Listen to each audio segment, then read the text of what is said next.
I'm very happy to meet you all. I'm Ruth McCullagh, and I worked for over 20 years clinically, mainly in the acute hospital setting, probably in a number of different areas, but finally settling back down into the Mercy. I had done my master's in London in neuro rehab, and I did my PhD in the Mercy with Dr. Suzanne Timmins. And my master's was more about neurology, and my PhD was more about frailty and sarcopenia and falls. So marrying both of them together here, working with ye, I'm very much looking forward to working with people with Parkinson's, and I'm very interested in the area. And we have a number of students now who are developing an interest, and hopefully their dissertations will be in the area of Parkinson's as well. Just to give an overview, we all know what people can see as the tremor, and we all know that what you feel is so much more.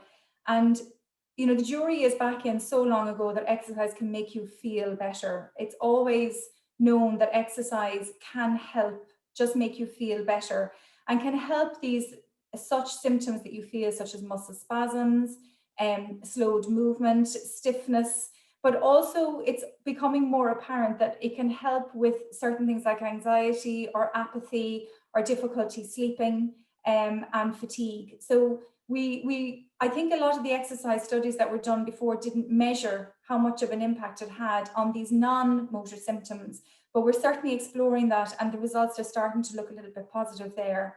And we recognize that to do exercise, you need to be committed to exercise.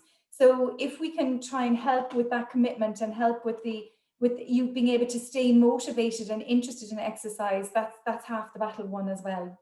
So we know that no matter what type of exercise you do, no matter whether you do any little bit of exercise at all, it will make you feel better. That's a no-brainer, and we definitely know that. But we're also beginning to realize that exercise is becoming a therapeutic treatment. And some evidence at the moment, some very early evidence, is suggesting that exercise can slow down the progression of Parkinson's, and no drug has been shown to do that. And exercise in the early stages certainly seems to have halted the progression of Parkinson's. Now, if we're considering exercise as a therapy and as a prescription, we need to reach that threshold where we know that it's actually being effective. So we know we have to do a fair bit of exercise. It's not that much more than what the World Health Organization are recommending for everybody, but it's very difficult when you're having trouble just trying to commit to it and keep to it. So we need to look at how we make it interesting and how we make it enjoyable and how you keep on enjoying it. So I would always suggest try everything. Look at group exercise so that the group is helping you and supporting you in your exercise. Green exercise, the idea of exercising outdoors, a lot of nice evidence to say that people prefer exercising outdoors, and you actually exercise at a higher level outdoors. And then there's lovely stuff coming out about dance, certainly Irish dancing, tele exercise, which I suppose you've already committed to that with COVID being here, that you've done some Zoom classes. Then look at some technology. Exer games are becoming very popular, which is like the gaming, but it's just suitable so that you're actually exercising, and some virtual reality. And all of these are hopefully helping you to stay motivated and interested in exercise. So I wouldn't knock anything till I try it, and I give everything a chance. And then if we're looking again at our prescription, what type of exercise should we be done at each stage? So I'm going to talk to you a little bit about aerobic training, which is when you're exercising to a point that you're short of breath, and you would probably get a bit flushed, or you'd be sweating. You're probably moving fast. It doesn't involve any weights, but you're definitely exercising so that you are short of breath and you need to take shorter sentences. And the other type of exercise is progressive resistance training, and that is with a weight. So I don't know if any of you can see me while I'm presenting the slide, but you might have things like dumbbells, or you might have something that the physios would use very often as TheraBands. And it's progressed as you get stronger. So you progress from a yellow band, and you progress onto a red band, you progress onto a green band. So you keep on progressing the exercises as you get stronger and stronger. And then the final one I want to talk to you is about movement strategies, where when freezing starts to come in the way and it's difficult to execute a long movement for you to just do a walk, that you actually get freezing on the way. and how these external things such as, you know, sounds and lights can help you to initiate the movement, and where that space is coming from, because there's some more research coming out in that area now. So physio can help and HSE services can help, but don't forget your exercise instructors. And some of the best exercise instructors of the whole world can be parents, grandchildren, children. Some of the teenage grandchildren can be amazing exercise instructors. Your team, your whole people around you. And what I mean by team is your family, your neighbours, your group, the Cork Parkinson's Association. You can get great motivation and support from everyone else. And it's very easy to drop out of exercise if you're exercising on your own. But if you're part of a group and you're letting somebody else down, it's much harder not to turn up in the morning or during the day or whatever time the class is at. So try and make sure that you get embedded into a group, and people welcome you with huge arms. You know, if you join a club or anything, no matter how bad you are, the hardest thing is actually joining the club. But once you're there, they welcome you and you do end up coming back and back again. So try and find your club, your team, your support network that will help you, and try and stay as, you know, as interested. And certainly these ideas of green exercise or tele or technology or virtual might be able to help you a bit more there. So what do you do when you start off? So this is, I think you might recognize a few people in this picture. Starting off, what they're saying is that you just get a part of it. If you think of it as part of your therapy, you should just try at diagnosis to get started and get embedded into exercise if you're not doing it already. So you might think it's too hard or it's not enough fun. So make sure that you're doing as much as you want, and make sure you're doing what you want. You have to be motivated. You have to enjoy it. It's got to be interesting to you. So try them all. Try stretches, try Pilates, try yoga, try walking groups, try gym classes, running clubs, weight training, non-contact, PT rebels. Try anything and try and see if you enjoy them. The other thing I would say is try something that's a little bit different and it's a bit new and that might challenge your brain, so you're learning a new skill. And you'll see through the slides that this is kind of useful for you when you're doing your exercise. So I tend to run, which is not challenging my brain. You go out in the morning and you switch off and you find your brain wanders and you think of different things. So my brain is not exercised when I'm running. However, if you do something that you have to follow what Connor is teaching you in PD Rebels, and he might change things around an awful lot, or if you're doing a sport, maybe like a team sport, where you have to think about trying to get the goal into the net, or tennis, where you got to get the ball over the tennis net. Those things, you're constantly concentrating on it. You have to concentrate, you have to commit to the exercise.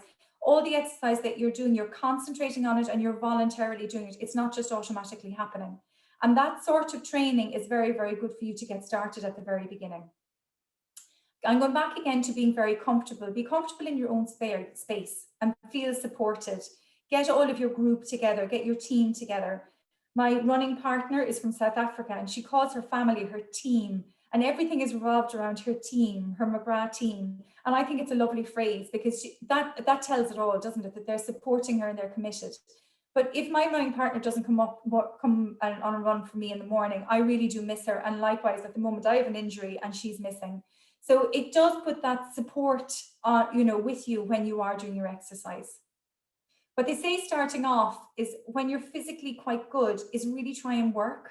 So work up to a sweat, get to that where you're very short of breath and really try and push yourself. And they do say work up to a sweat and really challenge yourself.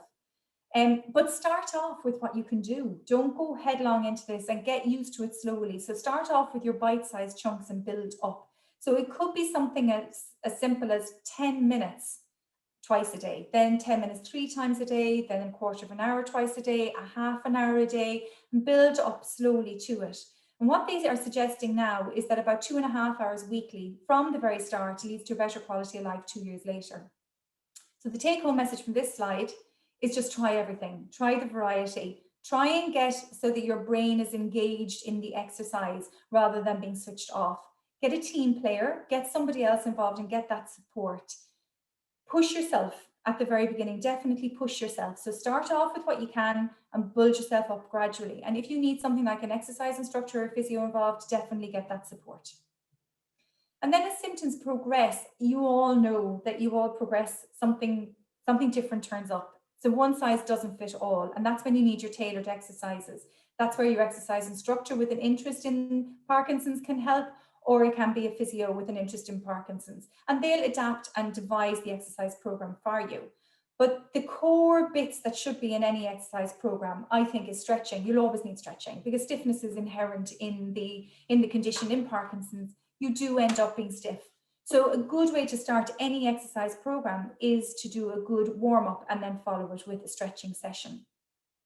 And then balance and coordination, obviously, is another key component. And I think when we think about balance and coordination, we just think of balance. But I would look a little bit more at the coordination, getting that cognitive, that challenging thing in. So with your balance, you can think of Tai Chi and you can think of balance training. And with coordination, you could possibly think of the other things that we were talking about, like kicking the ball or hitting the tennis racket, or dance is another very, very popular thing that's coming out as being very effective. And you can do dance so that you can learn your skill, so that you can learn the steps, so that you're executing the steps yourself. Or you can dance with a partner, which means that you have to be aware of what the partner is doing as well, and everybody else around you as well, so that you are all dancing together. And that will definitely challenge your cognition, and it will challenge your coordination a little bit more. Now, the fine movements can be a challenge as well. And I've been looking up a bit about this, and it's interesting what they say. So it follows exactly what they're saying for the larger movements. So they're saying keep flexible and strong. One of the studies I read, that the control group were doing just gentle stretching exercises in their hands, lots of stretching exercises, and they found that that was beneficial. So it's definitely part of your training there. And then you start working with daily objects. So start working with the buttons, start working with the laces, the toothbrushes and everything. And again, we start thinking. So it's an active, you're constantly thinking about the movement. So what they say is that you think about big amplitude movements, big laces, tie the buttons deliberately, work on big things and think about big movements, because it seems to produce a better quality movement. Now this sort of rings bells with Think Big and LSVT Big, doesn't it? And that is where the theme is coming from. And it seems as if you make a movement big, it just improves the whole performance. And when we think about the big movements in the LSVT Big, and we're thinking about walking, not only do we gain nice big movements, but we also gain walking speed. This doesn't seem to happen with the hands. So when you're doing your nice big movements with your hands, you may find that it slows it down a little bit, that your whole, the task is slower, but the quality of it is better. So it seems to be a slight payoff with the hands, and that's what's coming out from the evidence at the moment. But I would certainly say to you to try and think big, use your cues again, use your voice, and nice big loop and tie. Push the button in, nice big tie and tie. And again, you can only say it to yourself, you don't have to say it in public, but using all of these cues, concentrating on large amplitude movements definitely seem to work there. When symptoms become more complex, well, then I think we need to think about the consequences of doing exercises as well. We know again that exercises work and you will feel more comfortable, but we need to make sure that you're doing it safely. So we would suggest that you exercise in the company of others. And again, that Zoom class can be really nice because you're bringing that class into wherever you are at home, and maybe a family member might be able to join you there. So try and exercise with others for that social gain, and try and exercise with guidance. Definitely try to enjoy it. Enjoy that social side of things. Make sure you're dressed comfortably and make sure you're in a comfortable space. Make sure that you're comfortable doing the exercises. It does help keep you strong and it does help you keep flexible. We tend to do more chair-based exercises because it might reduce the risk of falling. Now, some people are very good at getting back up from a fall, but certainly your first fall can be a bit of a knock, and maybe people are struggling from getting up from it. And the consequences of falls, sometimes the consequences can be quite difficult. So we tend to do a lot in the chair, but you can do an awful lot in the chair. So we can do a lot of strengthening exercises with our legs. We can do a lot of knee exercises and ankle exercises in there. And then if we think about how stiff your trunk can get, the way your tummy can get really stiff and your ribs can get stiff and your neck. In fact, in the chair, it's actually a really, really good position to do all these exercises. Again, try and think about that you're consciously doing them. So if you're doing turning exercises and your arms across the chest and you're turning, don't just turn, think about it, think big. So how far can you turn? Find a target on the back of the wall, turn the other way and say, can I see the target on the back of the wall there? Now try and challenge yourself a bit more. So you're continually engaged in the exercise. When you're stretching, don't just stretch, reach for the ceiling and pull a piece of plaster down if you can. And again, on the other side, if you have something to stretch for, it does help and it does make the performance better. So try and think about your environment and try to engage and react to the environment while you're doing your chair-based exercises. And you can see then that your ribs, your tummy will be loosened up and your neck can be loosened up, and that will make you feel so much more comfortable.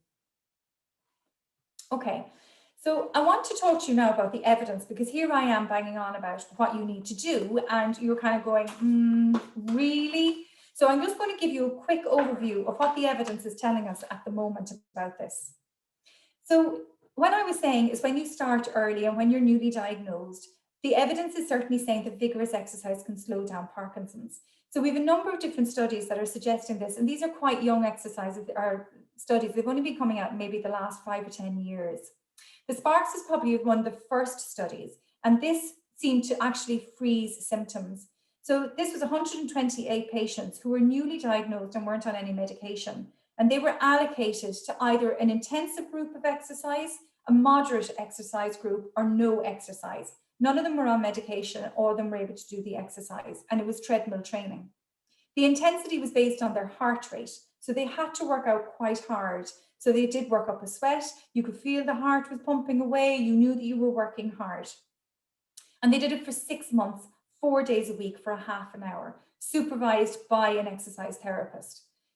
What they found at the end was the people who had worked vigorously had not progressed in none of their illness and none of their symptoms had progressed. The people who had worked moderately had progressed somewhat, and the people who had exercised not at all had doubled the amount that the moderate exercise group had progressed. Now that was at the end of 6 months, so nobody really knows what's going to happen if you keep it going for longer. So that's why the Sparks 2 is coming along. So they're now recruiting for Sparks 2, and they're hoping to run it for about 2 years. So the principal investigator there was asked, why do you think this works?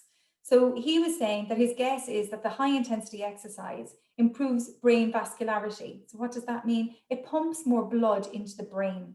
It makes your areas work harder, so you're really challenging your brain, and it provides protection against damage and cell death.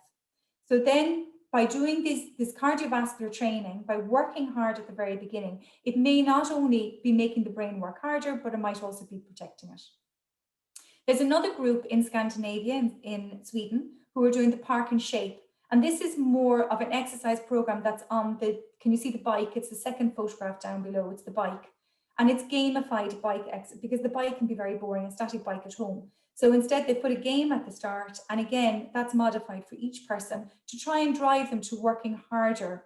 And it's a 2-year program. And again, they found there was very few dropouts, everybody really enjoyed it.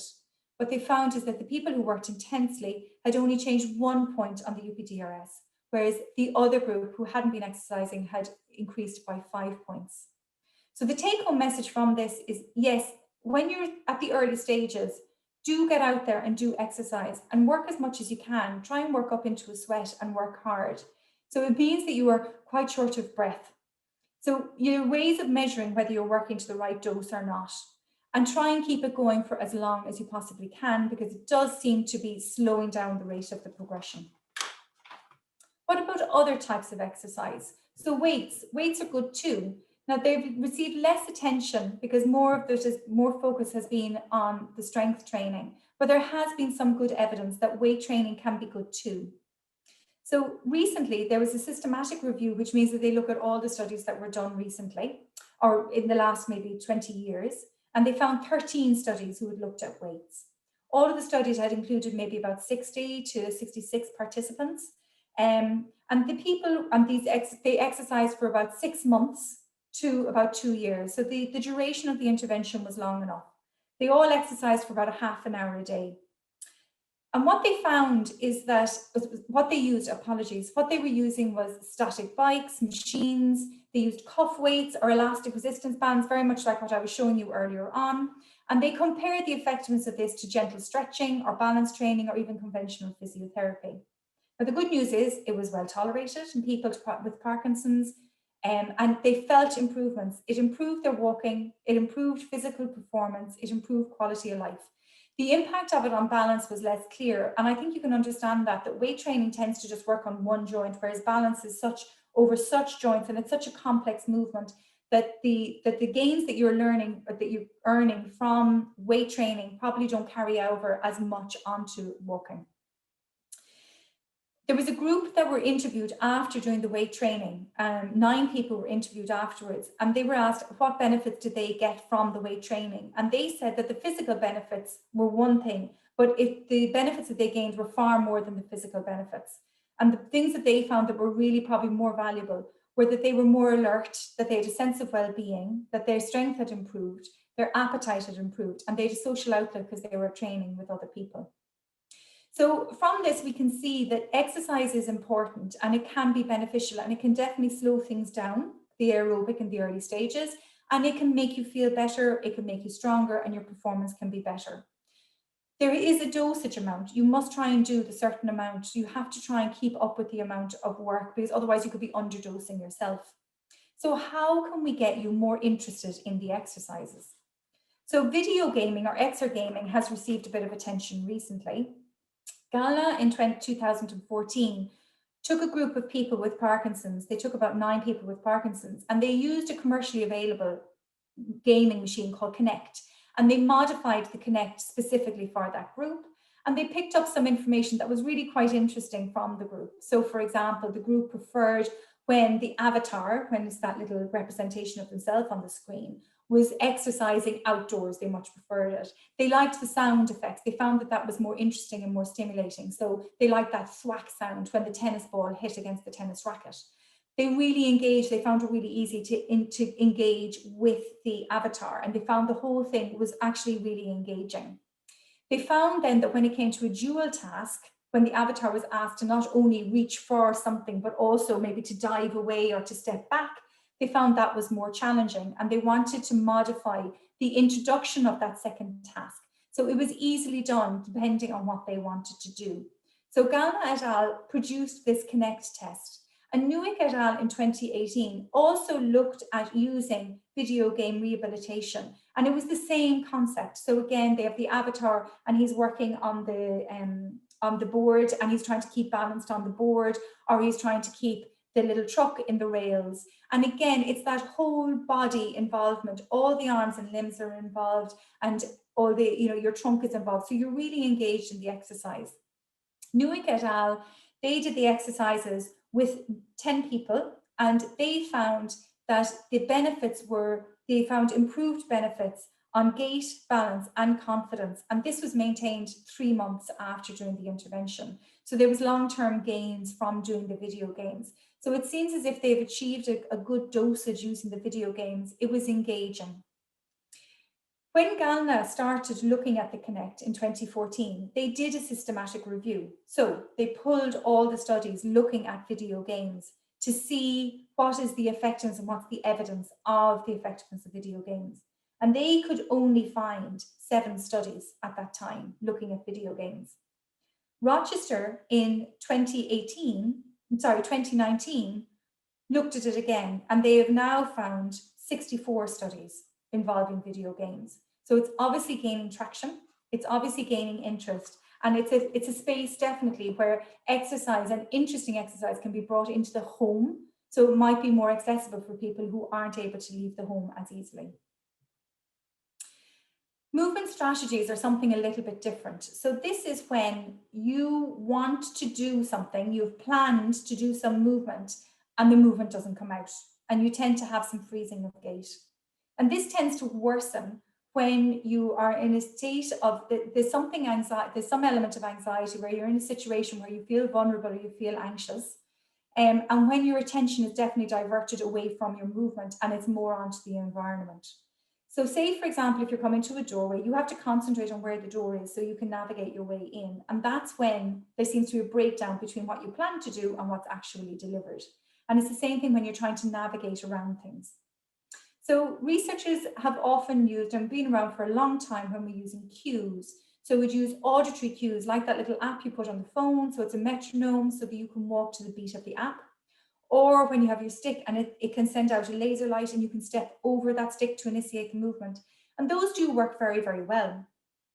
So most of those apps or most of those cues are open cues. So that means that they work away to their own system and you use that and you tune into the metronome beat, or you tune into the light, and you tune into whatever this stimulus is and you work with the stimulus.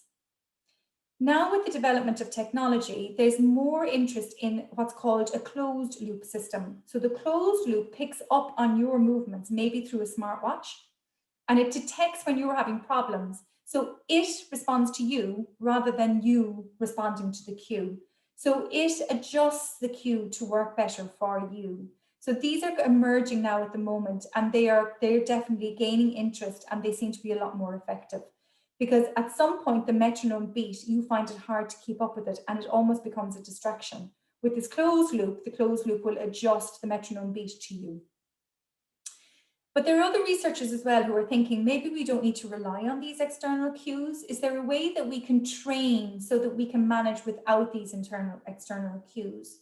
And again, as I had said before, it seems to happen most when you are under a state of anxiety, or when you're doing a couple of things at the same time, when your attention is over a different thing. So it might be in the environment and you're walking at the same time. So there are two fairly big studies that are looking at this, and they are looking at diverting your attention while you're doing exercises. So they're the high balance training, and again, these are in Sweden. Franzen et al. Are looking at it. So they are doing something very similar to the agility boot camp, to the PD rebel camp. So they're really doing challenging balance and coordination exercises. So it's like this gentleman in the first row. So you can see he's doing challenging exercises, and the physiotherapist is working. He's doing boxing, he's doing a lot of lunges, he's stepping over things. And then in the second, once he's got those challenges established and he's able to manage them, then they start introducing another task. So it's a cognitive task. So he might have to call out letters of the alphabet, or he might have to do some arithmetic test, or when he has to listen to what the physiotherapist is telling him to do. Does he box or does he not box? And he has to concentrate on what she's telling him to do. So you can see that there is this cognitive load that he is training with this cognitive load as well. And this is very similar again to the agility boot camp, which is another system that's very similar again to the PD rebels, but it's again this cognitive load that's being put on top of them. So you can see how this cognitive load is getting people to be able to deal with the diversion, or the fact that they have to split their attention over a number of different things at the same time. And if they're able to train that, potentially the person may not need to rely on cues as early, and they might be able to kick that can further later down the road. And if you think about all of those things about cues, about tuning into something, about having to listen to something and respond to something, about having to execute something to a beat or a rhythm, you can see how dance is becoming very interesting. There's a lot of evidence that tango works. There's not as much about Irish, probably because there's only such pockets of Irish dancing, but the evidence is very strong for Irish dancing. So you can see that while a person is having to do a task, the person also has to listen to the music. And they have to pay attention not only to their movements, but also the partner's moves, so that they can tune into the partner and that they can dance along together. So you need to consider your own stepping and your general body coordination. You have to learn the steps of the dance. And also what they're saying about Irish dancing, which is quite nice for freezing, is that when you're doing set dancing, you're in such a compact place and everybody is standing in together, and then they're stepping out and they're stepping in together, that then you were able to overcome this confined space and this difficulty in stepping in a confined space. So not only are you getting these other fabulous physical responses, but you're also getting that emotional and the social outlet. And patients who have been going through these classes will report improvements in self-confidence, well-being, and social confidence. So from these, we can see that if you include some sort of a cognitive load on things, it will definitely probably help you to overcome freezing and overcome these issues where you want to do something, but it's just not coming out. And if you start exercising at the very, very early stages and think about that cognitive load and introducing that into your exercise, then it should flow in if when you need it a little bit later as well. Yeah. We're just being a bit careful with time, Ruth. No problem, Okay. Tony. I'm wrapping up here now. I'm nearly Cheers. done. Yeah. Nearly done. So on that note, I just want to introduce you to Leanne, who's here in the group. I'm sure a couple of you have met her already, and I pulled this photograph of her last night. She's going to kill me. But she is hoping to do more research with you as well. And we can see how much people with Parkinson's need to exercise and how difficult it can be, and there's so many barriers to exercise. So Leanne is hoping to look at accessibility for physical activity and exercise to promote self-management. The whole idea really is that we can try and help empower you in order to manage your own exercise and your own physical activity, and how we can support you in that. So we hope to make exercise more accessible for all of you. Hopefully Leanne will start in September. It will probably be a 3-year program, and classes will be run as part of the study, but it'll probably be later on a little bit for Leanne. In the early stages, we'll be looking at the literature a lot. Okay, what does all of this mean? What's the aim of my presentation? Okay, 3 take-home messages. Exercise can be a real game changer in the early stages, but you must work hard. Breathing must be fast and break into a sweat. It seems to slow down illness progression, and no medication can do that. If you exercise at the right intensity, you can really feel a difference. So make sure that if you're doing it at the right intensity, you must have to enjoy the exercise. Find your group, make sure it's sociable, make sure it's fun, find your team. And don't use every device, use everything you possibly can to try and motivate. Exergame, Zoom classes, smart watches giving you feedback, whatever works for you. At any stage, exercises can make a difference, but you just have to find the right exercise and make sure you're enjoying it and you feel fully supported. Just a few resources there for you that can help you and maybe give you some advice, and some videos there as well of some exercises. And thank you very much.